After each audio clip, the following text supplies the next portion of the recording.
ఒక చిన్న వర్క్షాప్లో రోబో అనే చిన్న రోబో జీవిస్తుంది. రోబో చాలా ఉత్సాహంగా ఉంటాడు. ఎల్లప్పుడూ కొత్త ప్రదేశాలను చూడాలనుకుంటాడు. ఒక రోజు ఉదయం రోబో ఉత్సాహంగా అన్నాడు, "ఈ రోజు నేను పెద్ద నగరాన్ని చుట్టూ చూసి వచ్చేది." రోబో తన చక్రాలను వేగంగా తిప్పి వర్క్షాప్ నుండి బయలుదేరాడు. నగరం చాలా పెద్దది. ఎత్తైన భవనాలు, ప్రకాశించే లైట్లు, బస్లింగ్ మానవులు మరియు రోబోను గమనించుకుంటున్నాయి. రోబో కళ్ళు విస్తరించి ఆశ్చర్యపోయాడు.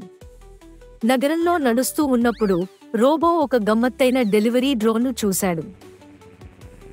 అది ఆందోళనగా శబ్దం చేస్తున్నది. "మీరు తప్పిపోయారా?" రోబో అడిగాడు. "అవును. ఛార్జ్ స్టేషన్కి వెళ్లే మార్గం కనిపించడం లేదు," డ్రోన్ దుఃఖంగా చెప్పింది. "చింతించకు, నేను నిన్ను సహాయపడతాను," రోబో ఉత్సాహంగా అన్నాడు. రోబో డ్రోన్ ఎత్తైన వీధులు, రంగురంగుల దుకాణాలు, మెరుస్తున్న ఫౌంటైన్స్ ద్వారా సురక్షితంగా దారితీశాడు.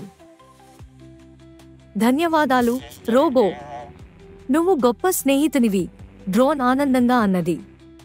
రోబో బీప్ చేస్తూ నవ్వాడు. స్నేహితులకు సహాయం చేయడం సాహసాన్ని మరింత ప్రత్యేకం చేస్తుంది. రోబో నవ్వాడు.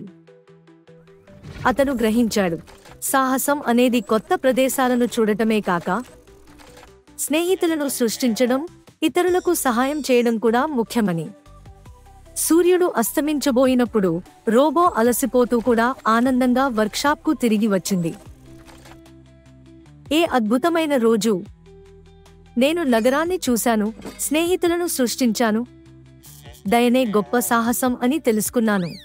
ఆ రోజు నుంచి రోబో ఎల్లప్పుడూ కొత్త ప్రదేశాలను అన్వేషించడానికి, సహాయం చేయడానికి, కొత్త స్నేహితులను కలిగించడానికి సిద్ధంగా ఉన్నాడు.